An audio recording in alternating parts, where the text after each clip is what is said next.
Welcome to Brand Lover, honest, real, and lively conversations for flourishing entrepreneurs and budding business owners on a mission to cultivate a heartfelt brand that connects with their purpose-driven mission. My hope is that you walk away feeling inspired and refreshed with a weekly takeaway in your back pocket that you can apply to your life or business. A huge heartfelt welcome to my long-term client, mentor and empowerment coach for teens, tweens and women, Angela Nicole from Bloom Within. Hi, Angela. Hello, Rachel. How are you? I'm very well. Thank you so much for being here with me today. Thank you. I feel very honored to be here. Oh, So likewise. nice. Likewise, absolutely. First of all, could you please tell us a little bit about yourself and your beautiful brand? Okay, so I guess to explain what I do in a nutshell, I teach women, tweens, and teens how to love themselves. That's just it in a nutshell, and I do that through empowerment workshops, live and online, and then running retreats, and then offering one-on-one individual support as well for mums and daughters. So yeah, that's what I do in a nutshell. I'm in Albury, Wodonga, New South Wales. We have a beautiful community here, but I've just recently moved online so that I can reach further. Yes, which is very exciting. And from the Mm. outside looking in, you're very sure of yourself. You're very confident in your offerings. You have a beautiful business and you've created a beautiful life. If anybody watches your Instagram stories and sees that incredible view that you wake up to every morning, it's easy to sort of just think that that's just how it's always been. But I would love to explore how it all began for you.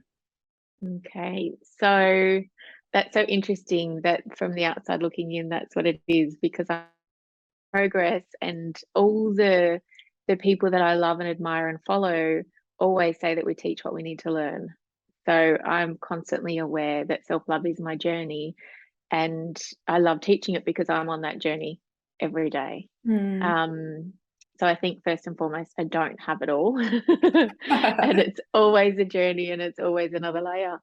Yeah. Um, but where I guess it started a long time ago, but for my business and why I started my business came from my divorce. That's where it really started, because I was 36 at the time. No, 38, 36. I think I was 36. I can't remember. Feels like that long ago. I think I was 36. And we'd been together since I was like 20. So we'd Wow. been together since I was, you know, very young. Mm. And I just remember feeling like my whole world had fallen apart. I had a 6-year-old and an 8-year-old. Um, and I just remember feeling that I must be so unlovable to not want to be with me, and thinking, oh my gosh, who's going to love me now? Mm. And just that real heartbreak, and as anyone would go through with Yeah. divorce and marriage breakdown and all the things you have to go through. But what I realized was, when I started to pick up books, and Louise Hay's You Can Heal Your Life was one of the first books I picked up, I realized how much I'm supposed to love myself, not somebody else. And it just dawned on me that the message that we get when we're younger is to look for love externally, to look for it in a partner, to look for it in a man, to look for, externally, who's going to love me, who's going to accept me. And it just, yeah, that's where my journey began. I was like, wow, why wasn't I taught this from a young age, that it was me who was supposed to love myself, not somebody else? So that's where my journey started from. And I went on a self-help journey, devouring every book, reading every book. And then just out of that, I just wanted to share Mm. what I had learned, and I wanted to inspire other women to love themselves as well. And then through that, so I started working with women, and then through that, it just naturally led to working with their daughters. And for me, really having a passion wanting to work with teens as well, because I remember a time when I was about 14 on the school bus. And I was just looking out the window, just minding my own business. I was quite a shy, quiet, introverted, in my own little world. Mm-hmm. And one of my friends was up the back of the bus because that's where the cool people sat. I wasn't up the back of the bus. And she stood up and just yelled out, Angela loves herself and thinks she's better than everybody else. And I just remember wanting to die. And for the first time ever, I don't think I'd ever really considered, even if I did like myself or didn't like myself, it just wasn't even on my Mm. radar. Yeah. But in that moment, it became very aware that loving yourself was not cool and it was a bad thing and you would be Mm. looked down upon. And that was in the 80s. Mm. It was not cool to love yourself. So I think from that point on, I made it my mission not to love myself. And I think a lot of girls in high school do. Yeah. It's that whole one-upping each other of who's got it worse. Yeah. Um, so coupled with what I'd learnt, when I was 36 and then going back to when I was younger, I thought, gosh, I could have saved myself a lot of heartache Yeah. if I had have learnt that it's my job to love myself. And Yeah. it's actually a good thing if you do love yourself. It's not a bad thing. So that's what inspires me to teach the tweens and the teens to learn to love themselves and also inspire mothers and women to love themselves from within as well, because we pass that down to our daughters. They're always watching. Yes, 100%. And I would really love to explore that a little bit later in our conversation. Being a mum of 4 girls, it's just hugely on my radar. Because like you, I was also a really shy sort of young girl. Like I was quite introverted, more creative. And I didn't have confidence in myself. And I went through a lot of friendship struggles as well, where I was ostracized. And, it really does affect, how you see yourself and your self-worth and, seeking validation in so many different areas. Like I certainly don't want that for my girls, shall we say. But I also think that it's relevant in this business world that we live in as well. There is like, sometimes it feels like a popularity contest. Yes. Yes. Particularly online. Like we're doing a lot of online marketing these days, and there's a lot of comparison, I suppose, particularly with like Instagram followings and all that sort of thing. So I know that that's sort of skipping ahead a little bit, but it just made me sort of think that it's relevant to so many different things in our lives. Is that, if we're seeking confidence and validation externally, like how does that affect us? Like how does that affect our ability to grow and flourish as we need to? I think our compass is off when we're doing that. When we're seeking that external validation. And social media is such a wonderful tool if it's used correctly, but it can also be really detrimental to your compass and take you way off track. And I really feel for the younger generation coming through now, because it is just so different. It was hard enough for us to go through our teenage years and our formative years without social media, and now they've got that as well. And you can get caught up in it. Like, even as you would know as a business owner, when you do all the courses and all the things and they say you have to do this and you have to do that and you have to be watching, and I have a little bit of a rebel in me. I don't like to follow. I sort of follow to a certain point and then I think, no, bugger you, I'm not doing it. You can't make me. Yeah. I've sort of had that strong streak in me, and I get a little bit cranky with the whole conforming, and you have to do a reel and you have to do this. I'm like, who Oh, says?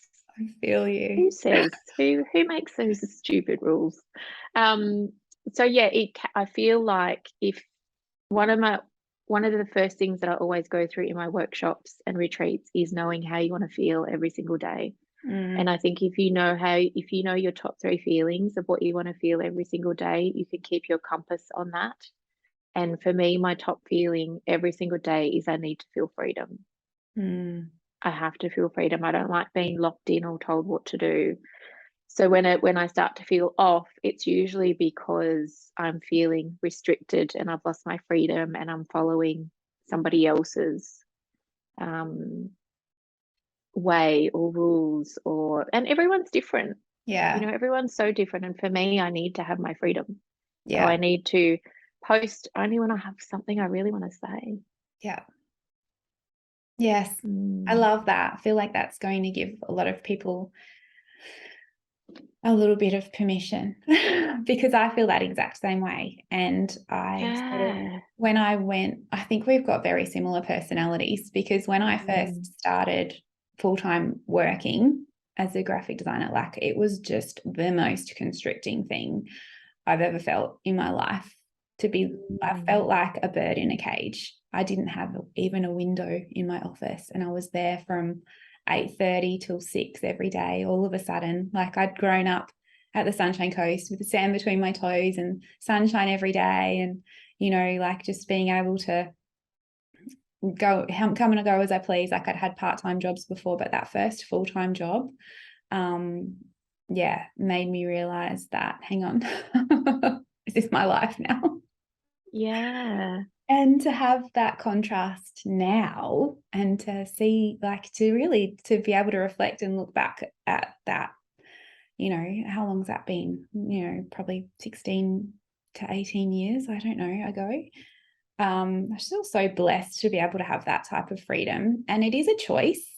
It's not just Mm. something that, we're lucky to have. But I feel like this, you kind of have to believe in yourself to take that step and to sort of to carry through with that, because that's not normal. Like to create this life of freedom that you and I both have, it's certainly not something that society would say is even an option, I don't think. Yeah. So yeah, that's really interesting, and thank you so much for sharing that. I'd sort of like to rewind a little bit also, to when we worked together initially on your brand, which is so beautiful. It was such a pleasure. And to continue, often we collaborate on some things like a beautiful t-shirt that I love. Yes. I've Um, actually got my cup here. Oh, yay. Awesome. Oh, it's such a pleasure. But Yeah. at the time, I remember sort of we were working through, because in branding, we really need to be really clear. Like my goal is to be super clear on, where you're going and who you're serving and what you're doing so that we can articulate a really clear message to attract the right audience. And at the Mm. time I remember sharing an office space with somebody, and you were doing some collaborations with them that you didn't feel really aligned with where you wanted to go. And it was, I guess, just touching on that taking that one step, making that decision to choose your pathway. It's not just sort of like something that Mm. opens up to you. You actually have to choose. What sort of happened since then? Because you did break away from that. And I know now you're operating from home and you're sort of starting to go online. That's a huge shift, um, Yes. from having a physical office space with somebody and niching down your audience. What sort of Mm. happened since then? So we had a beautiful office in town and it was just magical and wonderful. And I was so grateful for everything that Mm. we had there. And I do remember at the time wanting to, because before um, I got you to do my branding, I'd kind of just done stuff on Etsy or Yeah. whatever, just little, bits. And I was never happy with what I had. And I always felt like didn't really know where I was going. I was just kind of lost. And I knew that I wanted more. And I knew that I really wanted to zero in and just work with girls. And I had some visions of a bigger space and really niching into just girls and mothers and daughters. Um, and I felt for me a step in that direction was to get my branding spot on and stop fluffing around with Yeah. all these other things. So that was a huge step for me to actually take that step and make that choice and go, I'm actually going to invest in myself and I'm actually going to do this. Um, and then doing a photo shoot as well. So I had the branding done, I had the photo shoot Yes, done. I remember that. Yeah, we had it all. And I just remember thinking, okay, the wheels are in motion. I can see this happening. It's happening. And then as we had the photo shoot, literally within a week, the world was shut down. Mm-hmm. And I just remember feeling so lost because for the first time, I'd really stepped up. For the Mm. first time, I'd invested in myself in branding. For the first time, I'd done a photo. The first time, I'd had all these things and I had all these visions of where I'd love to take the business. And then the whole world just fell. And I just remember, and we had to close down our business where we were because it was too small with all the 4 meters, whatever that was. We couldn't Yeah. run anything from there anymore. So we had to close that down. And I remember packing it up and just crying and not knowing, like I just had all these visions and then it was Yeah. all just stopped. Yeah. And I just remember thinking, I don't even know where I'm going to put all this stuff because it was so hard to go so big and then to try and undo that piece by piece, like literally undo it, literally pull piece by piece what Mm, you're pulling out of what you've built. mm. And just thinking, I don't even know where I'm going to put it all at home. And then my son actually said, Mum, why don't you just work from home? And I was like, but where? And I didn't really want to have that work home thing. I like to sort of keep it separate. And but we ended up making it work. And this room here, these doors that you can see, they Yep. were never there. This was sort of like one big room. So we Ah, put some doors in and just made this room a space. And it's got doors to the outside. So people just come straight in without coming into the home. And I just started working from home and I love it. yeah. And it's something I never would have done before. Yeah. Never would have done before. And the girls love coming here and having the dogs, or just Millie in the room now. And we have a cat who will, sometimes come around and they do get to see the beautiful view. And we live Mm, on about 5 acres. So it's very peaceful. It's not like walking into a building. yeah. Um, but they do love it here. And then having my tent, which I put my tent up, and so I ran retreats from the tent as well. And then just naturally, as the world started to open up again, I had to start thinking, where do I want to go Mm, from here? Um, so I now run my groups at the local youth cafe. I hire a space there. So I mm. have the groups there, but I still have the one-on-ones at home. So it's nice and intimate for the Yeah. girls. And then the retreats on the holidays in my tent. Um, and it's actually forced me to make that next big step, which is online, which, funnily enough, when I first had my vision of starting my business, it was all going to be online. Wow. It was all going to be online. And I just had all these big plans. But then people locally were like, well, can't we just see you in person because you're here? Yeah. So I started to do that in person. But then I would always get people from further away say, do you do online? Mm, So I feel like COVID, as much as it tipped everything up and shook it all upside down, it's kind of put me put the pieces back probably where they were supposed to be in the first place. yes.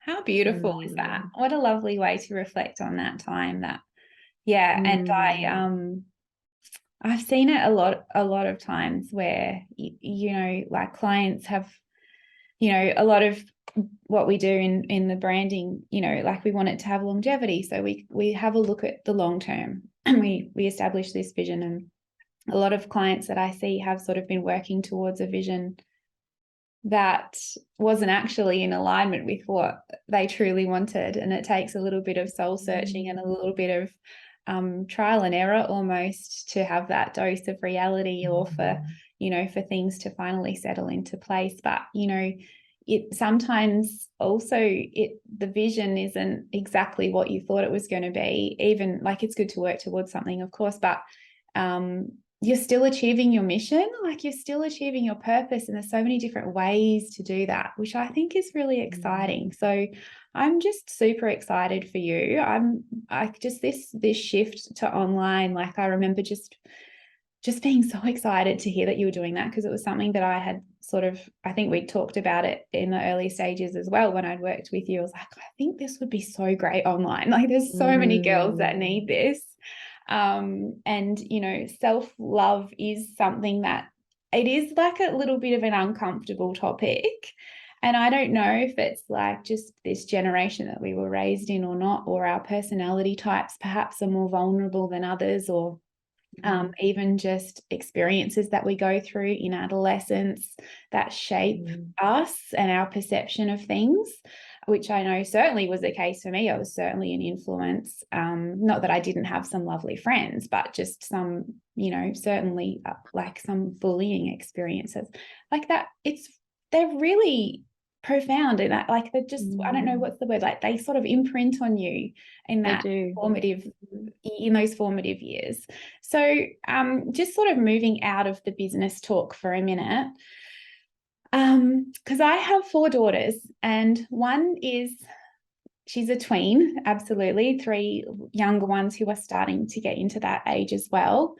And yeah, they come home with experiences from school, which, you know, as a parent, you don't want them to go through. And you talk, I don't know about you, but I've had discussions with other parents about interactions with girls. And I've heard phrases like, oh, that's just girls for you, similar to, or boys will be boys. Or that's just how young girls treat each other, like, ha, ha, ha. And I just say, really? Like, why? Yeah. Why? Yeah.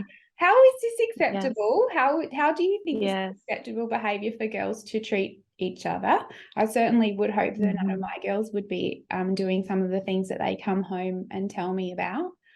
But surely, you know, that's not how we would expect women to treat each other. Like, so how is it okay for them to do it at that age? And, you know, if you don't actually do anything proactive, they're going to think that that's okay going into adulthood. So I would just love to hear your thoughts on that, and even just some strategies as parents that we can, you know, use with our daughters to influence those situations, because sometimes they come home and even the teachers aren't helpful. How can we empower them to, you know, to be more proactive themselves? Yeah, it's such a big topic and a big issue, and I hear it all the time, and I feel for our teachers because they're just so busy trying to teach, you know, this curriculum that there's no time, you know, to do the other things that they really want to do. And there's so many teachers getting out of the teaching world, and in the training that I did in the youth training, there's so many teachers in there wanting to do youth mentoring because they could actually help because they don't have the time in the classroom. So I really feel for the teachers, and I have a lot of teachers here locally that recommend girls come to my programs, which is lovely.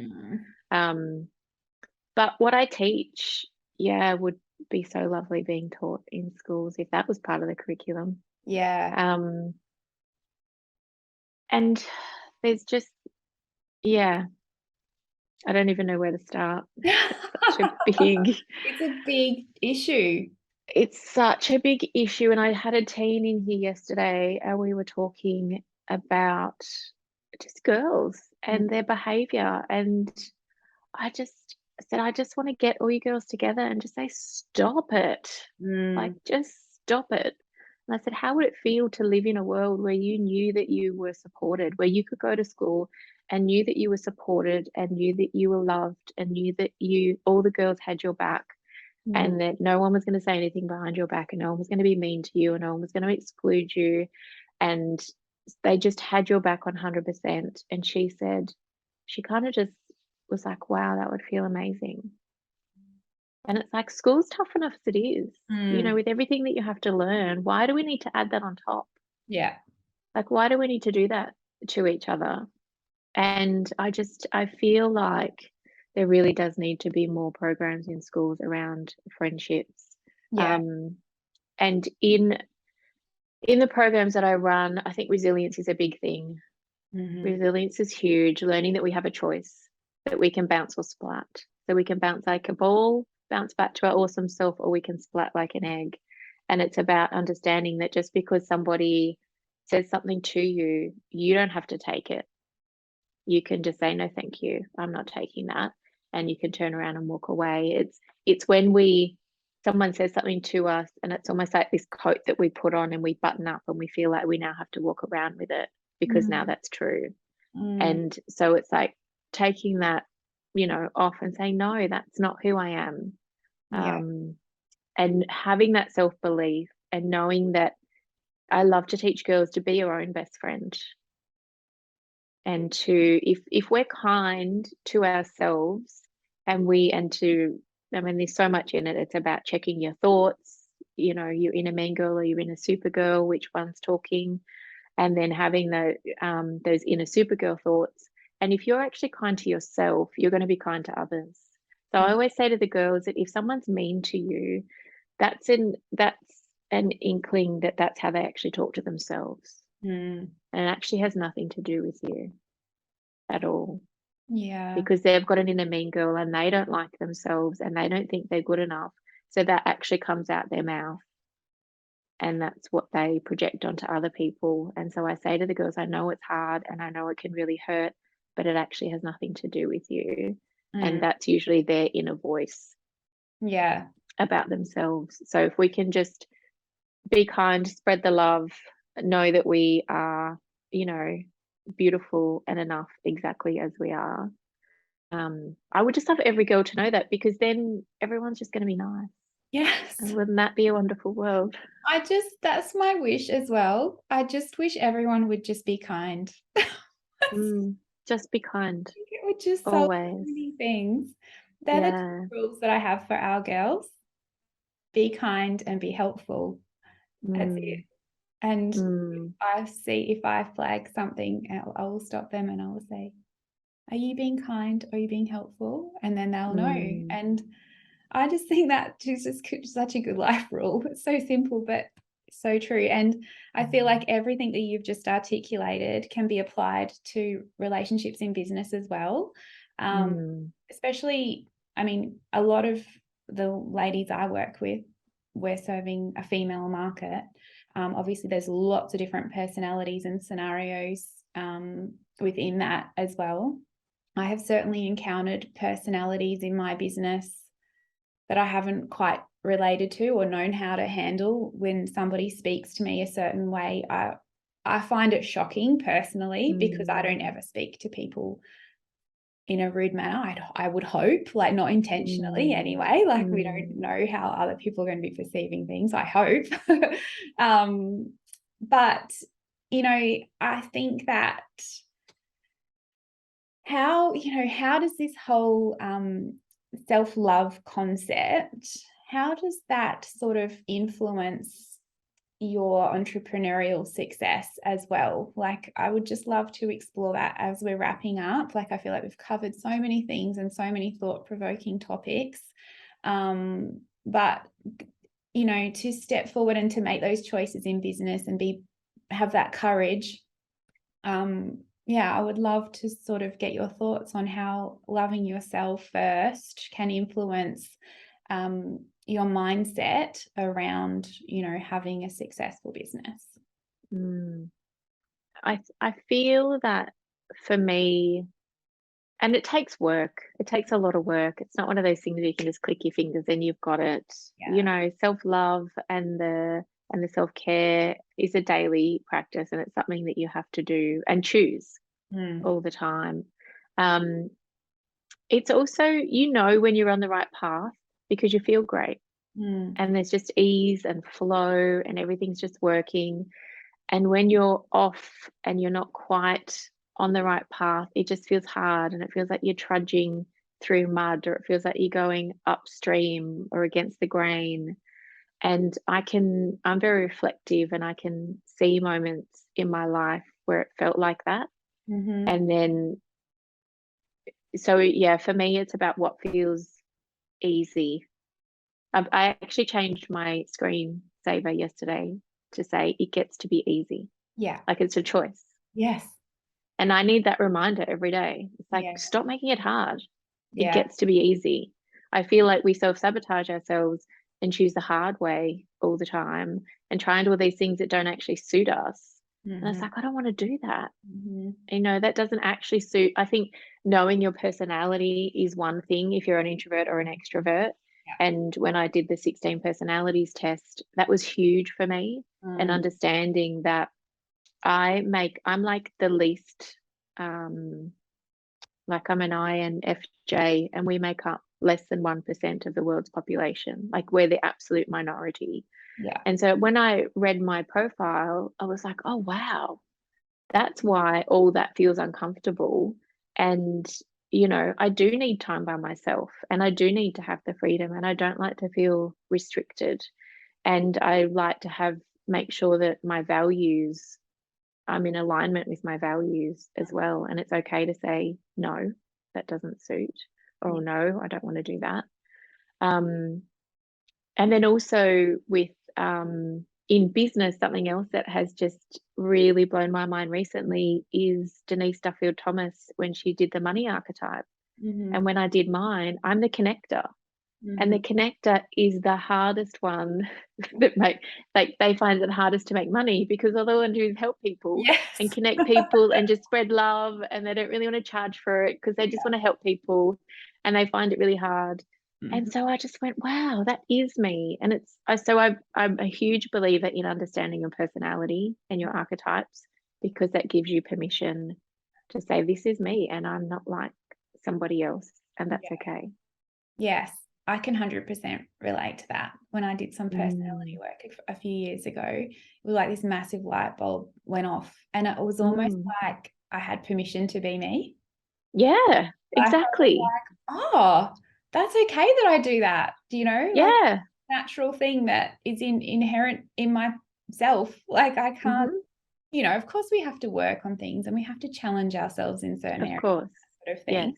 But to be able to understand that and then have that have that core personality established helps you to best navigate those challenges, I guess, and those growth periods as Mm. well. And I thank you so much for pointing that out. I think if you sort of are finding yourself, trying different marketing techniques that your coach is trying to push you towards, or you've seen someone else do something that worked really well for them and they've had massive success in their business, and you're trying the same thing and it's not working. It's I think alignment with ourselves and our businesses is so, it's so important. And it's like, it's not So just a matter important. of black and white numbers on a page necessarily, particularly when we are that Yeah. hard I aligned. don't even like Yeah. numbers. No, me either. I don't even like them. I actually went and saw my accountant, and I just said, I don't want to do numbers anymore. And she said, good, you create and you let me do numbers. And I was like, thank you. So Oh, we just have yeah. to honor who we are Yeah. and stop trying to be like everybody else. Yeah. And when we do that, our girls are watching.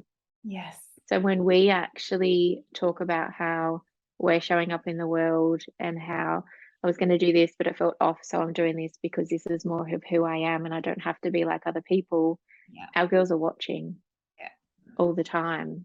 And we can celebrate that everybody is different and they're doing things that work for them, but also celebrate what's working for us, because we need all those different personalities to make up the world. So Yeah. the more that we look after ourselves and the more that we show up in alignment, I think that naturally gives our girls permission to do the same. Yeah. Exactly. And not only just our daughters, but I feel like other women as well, Mm. like Mhm. like our friends, our families, our Mm. sisters, even our mums. I feel like Yeah. we're leading without really even consciously doing it, by doing that, by allowing ourselves to, to follow that path. And I think it's really exciting. And it's almost, when you look at it like that, it's like we have a responsibility to do that. Mm. And that's, I think, a good thing as well, because it keeps us accountable. 100%. So Yeah. Oh my gosh, Angela, thank you so much for your time in this beautiful chat. I honestly could just chat with you all day. Thank Um, you. and what I would love to do is just a little bit of a fun exercise to finish up is a little bit of a rapid fire session.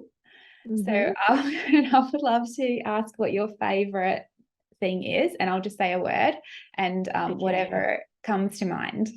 No Okay. pressure. So I used to be indecisive, but now I'm not so sure. Was a very, yeah.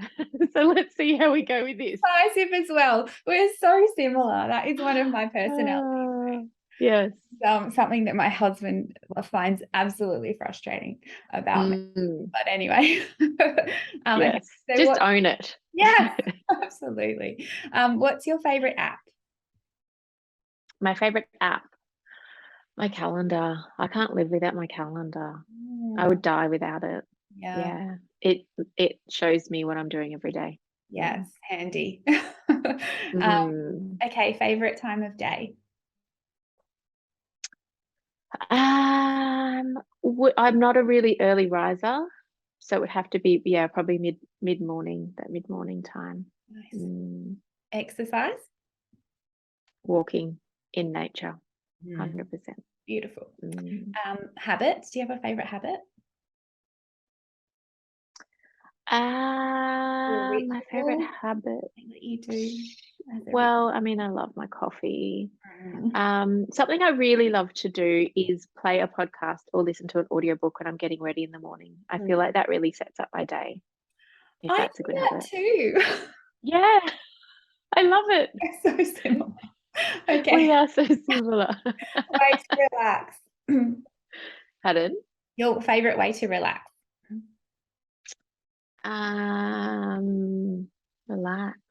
Probably just, yeah, reading a book, chilling.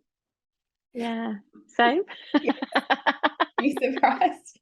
Okay. And your favorite thing about your business? The girls that I get to help and the teens, it just honestly warms my heart so much. And sometimes when I feel like I'm not really making a difference, like in a session, and I think, oh gosh, I don't know if I really helped because all I want to do is help. That's my main thing is just I want girls to come in and leave feeling better. Yeah. And then every single time where I'm not sure, I'll get a message from the parent or someone else will ring up and say, oh my God, I've heard so many great things about how you helped my daughter, or they'll let me know how much it helped their daughter. And so it's just, I love that I can help the daughters and it's learning to just trust the process Yeah, yeah, within that. absolutely. Yeah. And I can see the amazing impact that you're having, even just by being you and following your purpose. I'm so Mm, excited to keep watching you grow and, be here cheering you on. thank So you. if our listeners would like to find you, where's the best place to do that? So my website, which is bloomwithin.com.au. Mhm.